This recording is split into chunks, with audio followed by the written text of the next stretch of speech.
How's it going, Ducklets? Today we're going to be looking at the new games, Dislyte, which is a new turn-based action RPG by Lilith Studios that has you take on the role of Espers, which are people who have gained powers and abilities from ancient gods while you help Brynn try and save her friend Sieg.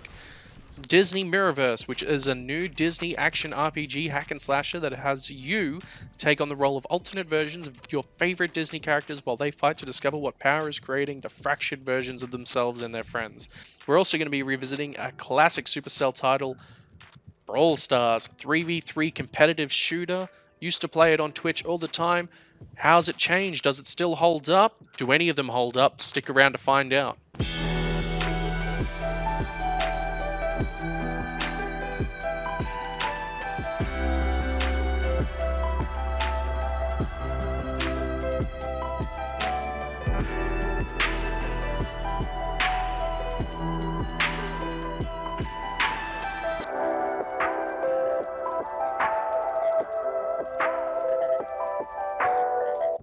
Welcome everyone to our brand new show here on the Roguelike Duck channel. Thank you all for being here, and if you're new here, please be sure to hit that subscribe button. We're trying to hit 1,000 subscribers by the end of June. So hey, if you can help us out, that's going to be great. And by the way, we're going to be making a new one of these every single week. So if there's any games you want to see me review or talk about, please let me know down in the comment section below. I'd love to hear your thoughts and opinions. So, moving on. I should probably point out before we start, I'm not sponsored by any of the games that I'm going to talk about here, so all of it is my own opinion, no bias. And by the way, the first game we're going to be checking out today is Dislyte.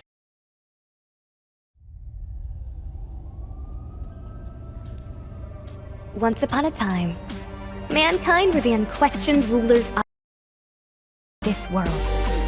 It wasn't until the day the miracle arrived that everything changed. The divine power spread across the land like wildfire, bestowing magnificent abilities to the chosen ones. And in its wake, unimaginable death and destruction was left. Heroes rose from the ashes to protect mankind's remaining cities. There's still a glimpse of hope.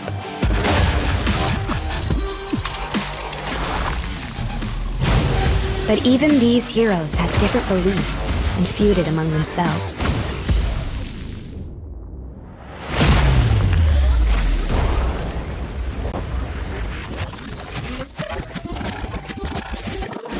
Dislyte is a new game developed by Lilith Studios that is best described as a turn-based action RPG that follows Brynn, who, after a great concert with her partner Sieg, gets ambushed. During the ambush, her friend Sieg gets captured and Brynn awakens her powers as an Esper. What Dislyte does really well to set itself apart from similar games in the genre, like Raid Shadow Legends and XCOM Legends, is that it sets itself up to be a very story-driven experience. On top of that, Dislyte has an amazing soundtrack, so when I started playing it I was immediately reminded of old Sega games like Jet Set Radio, just by listening to the soundtrack. And while I wasn't completely captured by the story going in, mostly because I'm used to mobile games sort of giving you some exposition and then moving on, Dislyte actually spends a lot of time building the story, and as I was progressing, I started to really care about the characters and their motivations. Your main characters are Brynn, who's Valkyrie. She's the main protagonist, very actively trying to seek out her friend Sieg to save him. She's a little bit hot-headed, liberally uses the word freaking a lot in her speech. She's very tunnel-visioned by her main objective, which is to find Sieg. When Brynn first awakens her powers, she gets trained by Drew. He has the powers of Anubis, and after training her, he joins her on her mission. He's a lot more level-headed, and during investigation plays the sort of good cop to Brynn's bad cop. They have a really interesting dynamic that grows as the story progresses. And then you have Q, who's Cupid, and kind of the comic relief of the group, a little bit arrogant but also misunderstood because of his prankish nature. But the three of them make a really compelling group to follow, and while usually in a game like this I might be tempted to skip cutscenes because I'd find them more on the boring side, because of the likability of the characters, I actually found myself not minding the cutscenes, and at some points really glad I sat through them, because there's some interesting twists and turns as it progresses. I'm not going to spoil anything, because if you choose to pick up Dislyte, you might find yourself enjoying the story as well. But enough about the story. How's the gameplay? The gameplay is your typical turn-based action RPG affair. At the bottom of your screen you're going to have a meter that shows your turn order. Your characters are going to have a speed stat that determines how quickly they reach the end of that bar to have their turn. Some characters have abilities that are going to buff your speed, but for the most part it is what it is, and once you become familiar with your party, you generally know how your turn is going to play out. Typically for my party, I went Brynn, Q, Artemis, Enemy, healer, enemy, Drew. And that was fine enough for me. I didn't find myself needing any speed enhancers. I like Drew going last because one of his abilities allows him to cut down 3 low health enemies, so I'd plan my attacks accordingly for that ability to go through. There is an interesting amount of abilities in this game, like the aforementioned attack by Drew, that creates some interesting planning. And at the top of the screen you'll see how many waves there are. This indicated to me what attacks I should hold on to avoid them being on cooldown when I needed them. If I knew there was a boss coming up, I'd hold off on using Q's big ability, because what that did was create a link between 2 enemies. Link enemies will share damage, so if I linked a boss to a basic enemy and then used Artemis's big arrow spam attack that attacked every single enemy, I could usually get a free kill on a basic enemy, and that drops the boss to like half HP just because of that combo. This added depth with interesting mechanics was something that held my attention far longer than other games in the genre did, and although I've only played with 5 characters, the interesting abilities I've seen so far makes me excited to pull different characters just to see what interactions I might find from them. Not to mention, this game looks really good just while I'm editing. I did pull a legendary character, and really interesting mechanics with that character as well. Different types of stat buffs that he did to himself, burning enemies, was really cool. The legendary heroes seem to have a lot more complex mechanics as well. I'll be honest, when I started playing the game I was immediately underwhelmed, because I was just thinking it's going to be another Raid Shadow Legends clone, and I was going to get bored pretty quickly and immediately hit a paywall. But I have to say, at this point, there hasn't been anything like that. I haven't been forced to replay levels to get my character strong enough to go on in the story. The levels have scaled relatively well balanced to what my characters are in the game. The times I have lost in a level, I've gone to the Esper screen, equipped them with runes, or upgraded the runes that I've unlocked, and then level up the characters themselves with the experience buffers that you get as you progress as well. Monetization in the game seems relatively inoffensive to me so far in playing. I browsed the shop just to see how it looks, and due to the lack of pay to progress through the story I've experienced, I don't see any real issue. My squad's made up entirely of characters I've received for free in Chapter 1, and I'm progressing fine so far.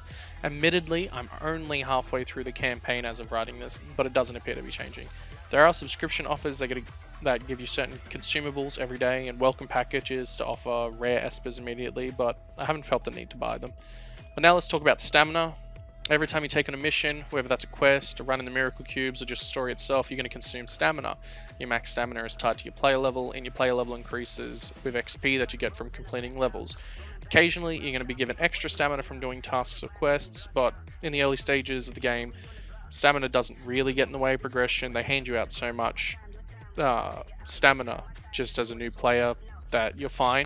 But by the time I reached Chapter 7, that well started to dry up, and stamina did start to play a little bit of an issue in my experience. If you've been following me for a while, you know that I absolutely detest stamina. I think it's an outdated system in mobile games. I hate it. Same still holds true here. It is worth noting that there is a PvP mode I haven't gotten the chance of trying, but it's probably going to function very similarly to playing against the AI. Turn-based, speed's going to play in. It's probably going to be pay to win if we're being honest, because there are rarer espers you can get from the gacha system that's in the game. But just when I thought Dislyte had all it could offer me, I accidentally stumbled into a full-on rhythm game included in the bundle that blew me away and gave me more insight into the characters and the motivations.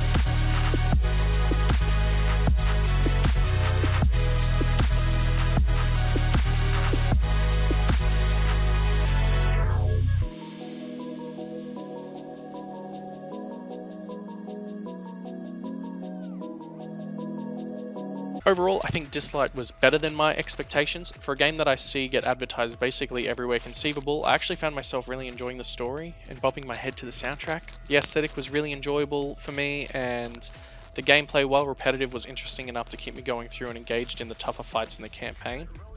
I can't see this being a game I would recommend to everyone, but if you enjoy these kind of games, enjoy the themes in the story, or just think the art style looks good, I think you should give it a try. For me, I'm really invested in the story. I think it's got a pretty decent story in it, but I can't see myself getting into the PvP or anything like that. I'm going to give it a good 6 out of 10 baguettes. I think it's pretty decent.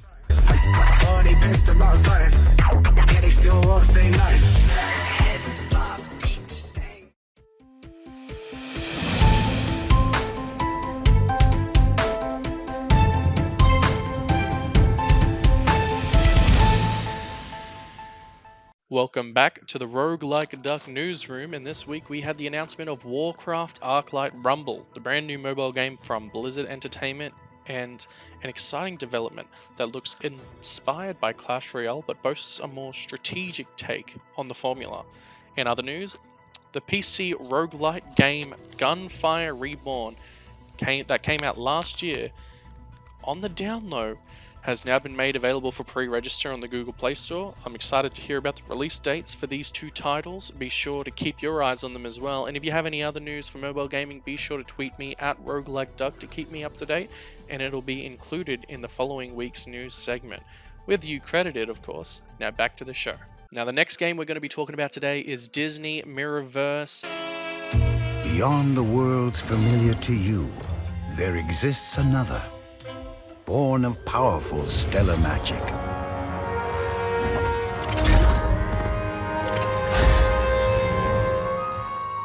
A universe reflected from the familiar, yet different. Perilous, the Mirrorverse. At its center lies the stellar mirror, with malevolent forces seeking to shatter its power. This game looked really promising when I first picked it up. I was so interested in everything it had to offer. At first glance, I immediately thought of Kingdom Hearts. All they needed to do was add a Keyblade-wielding anime boy, and I was there. Alas, there was no Keyblade-wielding anime boy. But I still had to check it out. All these new designs for the existing Disney characters looked so cool. The gameplay looked really interesting, so I thought, what could possibly go wrong? And that's what we're going to discuss today. The best way I can describe Disney Mirrorverse is that it's a hack-and-slash action RPG. In Mirrorverse, you take on the role of any Disney character you could think of, even Anger from Inside Out, and you make your way through the Mirrorverse hunting down the source of the Fractured. Canonically, the series follows Jack from Pirates of the Caribbean, Ariel from The Little Mermaid, Belle from Beauty and the Beast, Sully from Monsters Inc., to name a few, on their journeys. OG villains like Maleficent from Kingdom Hearts and Jafar from Kingdom Hearts make their appearances too. Look, I know they aren't really from Kingdom Hearts, it's a joke. In between levels, they talk about their roles as guardians who must protect the lands, and so you will travel across different Disney locations like Port Royale and Agrabah to stop the villains from taking over the Mirrorverse. The story isn't anything to write home about, it's really just an excuse to get these characters in this situation. Sometimes the dialogue just feels like filler, and I found myself a few times just skimming over it accidentally, only to realize by the next dialogue scene, I didn't really miss out on anything important. All of it, like I said, it's just an excuse to have Disney characters battle it out across familiar locations. And that's fine. But how does the gameplay actually feel? Each level consists of about 2 to 3 rooms where you're going to battle it out against waves of enemies with a squad of your choice. Because of the way the leveling system feels, I kind of felt forced to use the same squad once I decided on one. Mine consisted of Sully, Mike, and Merida. Each character levels up after every level, but generally the XP you're going to get from finishing a level is just loose change. Typically you're going to find yourself on the upgrade screen in between every single level, budgeting out your consumable XP to level them up manually. And as they level up, they unlock different skills. Look out though, because there are level caps, and once you hit that level cap, you need a different kind of consumable to break past that level cap. These consumables are harder to find as well. Skills also need to be leveled up individually, which require another type of consumable. A lot of this results in spending a lot of time in sometimes broken menus just to progress further. While recording this, I encountered a bug twice in a row that forced me to restart the game while I was trying to equip Mike with one of his new skills. I encountered another bug that kept showing me a mission it wanted me to complete while I was pressing equip. The mission wasn't relevant to trying to equip Mike with a skill, and as you can imagine, it made me really frustrated by the time I finally got the skill equipped. And I'm sure that these bugs are going to get fixed over time, but with a company as large as Disney, you would expect them to have a little bit more polish. Now, once again, I got to talk about a different elephant in the room: stamina. Before each story mission, you will consume stamina in order to progress. If you watched my previous review on Dislyte, you'd already know my stance on stamina, but I'm going to say stamina wasn't really a wall I encountered on my playthrough. I only played until the middle of Chapter 4 of Mirrorverse and was constantly given more stamina to keep playing. The issue I ran into more often than not was being underleveled before ever needing more stamina. I really don't like the leveling curve the game gives you. There's a lot of leveling that's locked behind different consumables, and you need to grind those consumables, and that grinding really felt like a chore just to keep up with the progression of difficulty.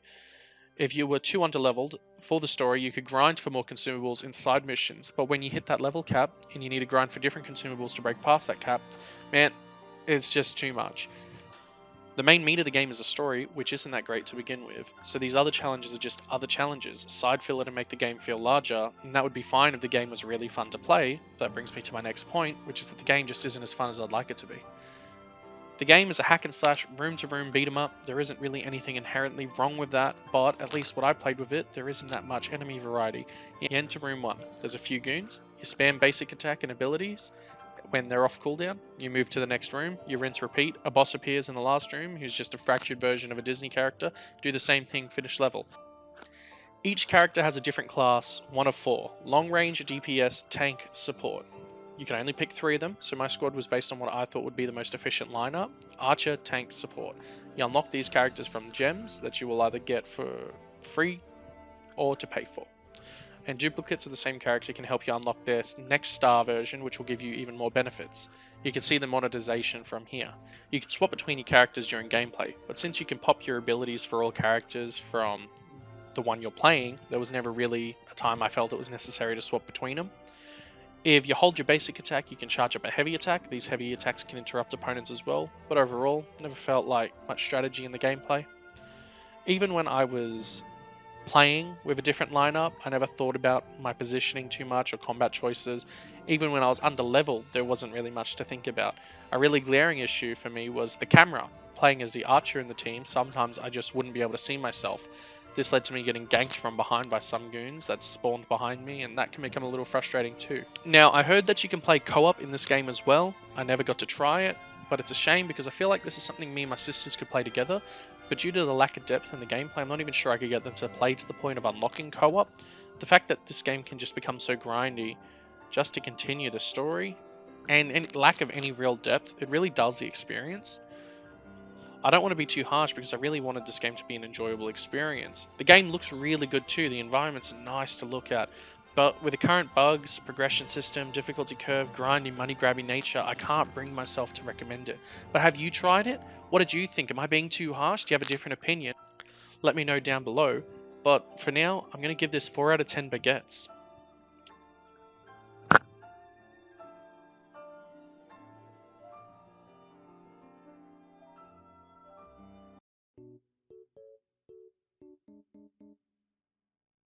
I want to sort of have some sort of mini segment in between reviews, but I haven't figured out what to do. I was kind of thinking of collaborating with another creator to see if they wanted to put a small like 3-minute segment in between just to break up the flow. Maybe tips on how to play certain games competitively. I don't know, but I haven't landed on anything yet. So let me know down in the comments if you have any suggestions because I don't know yet.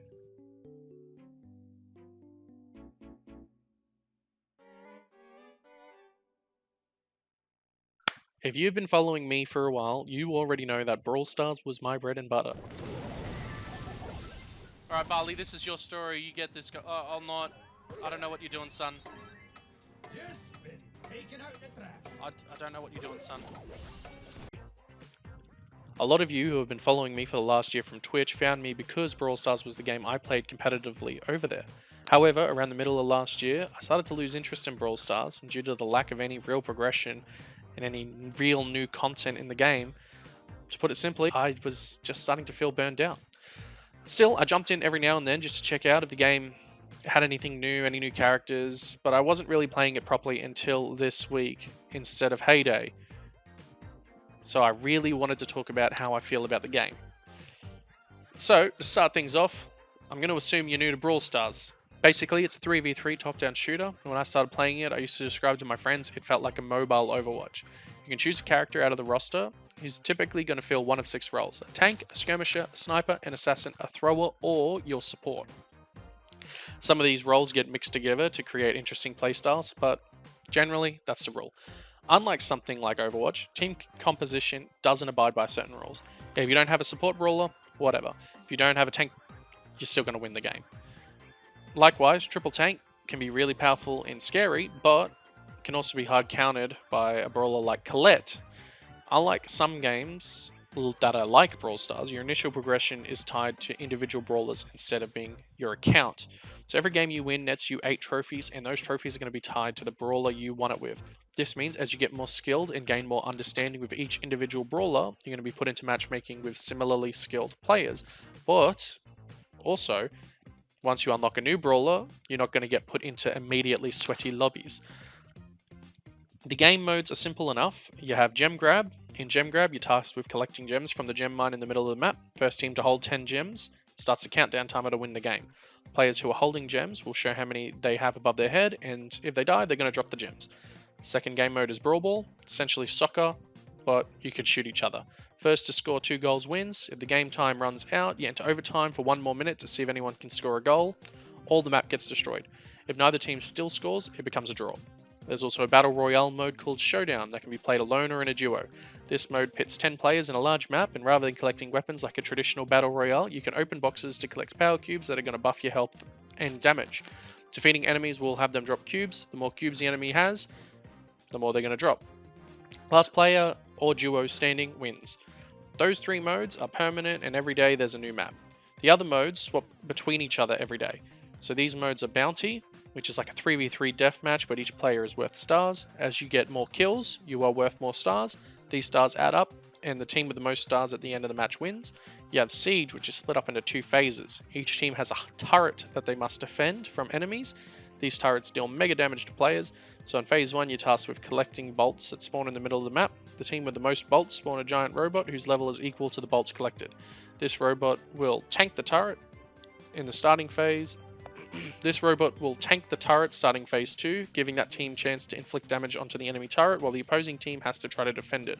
Once the robot dies, the collect phase starts again. This repeats 3 times, and the team who destroys the enemy turret or dealt the most damage wins. Next up is Heist, which has both teams owning a safe that must be destroyed by the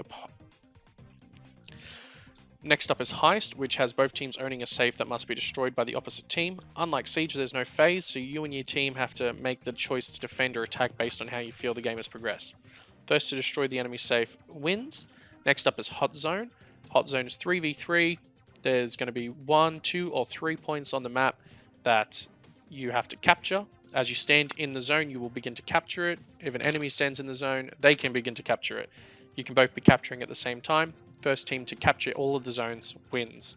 Finally, there's Knockout, my favorite mode, which is a survival mode. 3 rounds, 1 life per round, wipe out the enemy team to win. Once you've mastered these modes and collected enough brawlers, you're going to unlock the competitive mode, Power League, which instead of collecting trophies for your individual brawlers, Power League functions more like a traditional competitive mode in which you will have a count progression like Bronze, Silver, Gold, Diamond. It's a ranked mode. You don't queue in with your selected brawler. Rather, instead, once you queue in, you will see what map and game mode you're on, and each player can ban a brawler. These are blind bans, so occasionally multiple people will ban the same brawler. After the ban, each player takes a turn in selecting the brawler they want to play. No 2 players can have the same brawler in this mode, so you generally want to have a lot of brawlers high level if you want to stand a chance. Which brings me to my next point of Brawl Stars, progression.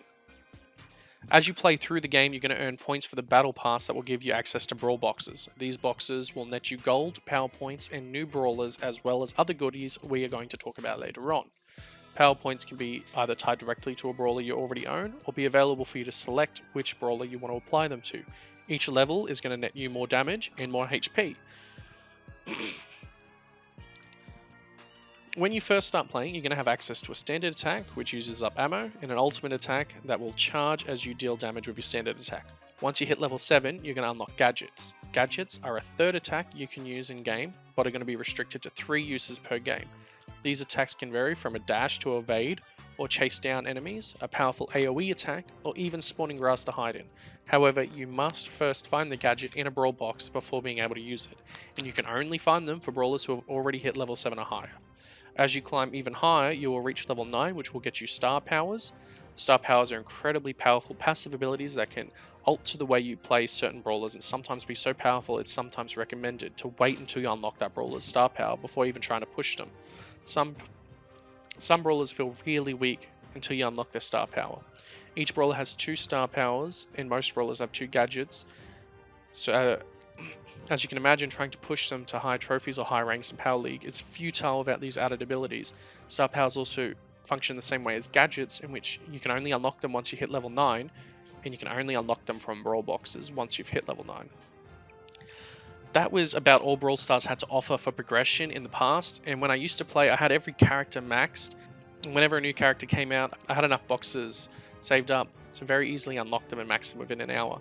Then I hadn't played in so long, 5 new brawlers came out, and the developers added 2 more levels to every character. So now my account is no longer maxed, but boy does it feel more pay to win. These new levels give you access to a new way to customize your brawlers called gears. At level 10, you can only use 1 gear, and at level 11, you can use 2 gears. Currently, there are only 5 gears, but they are all the same for the whole roster, and you have to unlock them each individually. You have a new currency called scrap to unlock and even upgrade your gears. Gears have 3 levels, and you have to find the specific gears in boxes to unlock and then upgrade them. I have only 1 brawler at level 11 and no brawlers at level 10. I only have 2 level 2 gears, but have access to all the gears on my level 11 brawler. However, once I get another brawler to level 10, I will have to unlock and upgrade the gears individually for them as well. This is a really grindy process, and after watching a YouTuber named Kara's Time talk about how much money he spent to max his account, which was over $4,000, I realized that this new system is going to be a huge paywall for the game. Previously, I never thought Brawl Stars had any real paywall. I didn't spend a lot of money in the game prior to this. Before they added the Brawl Pass, I probably spent about $30 a month on extra progression items like token doublers and event tickets. And when they released the Brawl Pass, I spent even less. I just bought the Brawl Pass, and occasionally I shelled out for the skins, but now I feel like unless I wanted to sell my car to max my account, it's going to take years to get all my brawlers to level 11 with maxed gears. Unlike gadgets and star powers though, I don't feel like gears are game breaking. They're all relatively balanced. You have a power booster that increases your damage when you're low on health, one that makes healing more effective, one that's going to increase your movement speed when you're inside bushes, one that gives you an overshield that triggers while you're full health, and finally, one that increases the visibility of enemies after you've hit them. Like I said, not game breaking, but really helpful depending on your character. My maxed character is my favorite character, Tick. I applied the health and overshield to him, which helps because he's so squishy. Using a star power that triggers healing 2 seconds early, now my survivability is way more effective. Game breaking? Not really. I can just survive being dived a little bit better and heal back to max health faster to trigger my overshield sooner. When you consider that if you play the assassin Mortis, you could give him faster movement speed in bushes, plus healing effectiveness, he could become a far more dangerous bush assassin, especially when combined with a star power that heals him every time he kills an enemy, and his super that heals him when he hits enemies. It just makes him so much more powerful, and it makes me a little bit more disheartened by how hard gears are to obtain. So where does that leave me? I've always liked Brawl Stars, so my rating is going to be a bit biased on that fact alone. But I have to say that the progression of maxing brawlers now feels so unattainable to new players that an otherwise A to A+ rating is going to be affected by that. I still think Brawl Stars is worth checking out and playing because honestly, it's one of the smoothest and most enjoyable shooters on mobile, and personally competes with some console shooters as well. The esports scene is only growing for the game. On top of that, not only that, but gameplay never feels repetitive. You're bored of a brawler, play a different one. Gem grab boring, go play Brawl Ball. There's always a new way to shake up gameplay, and thanks to every brawler having such unique mechanics, you're bound to find one you enjoy. I could honestly play Tick for hours and never get bored, but I can't give it an A rating with how unattainable progression is now thanks to the gears, so it's going to be a 7 out of 10 baguettes for me.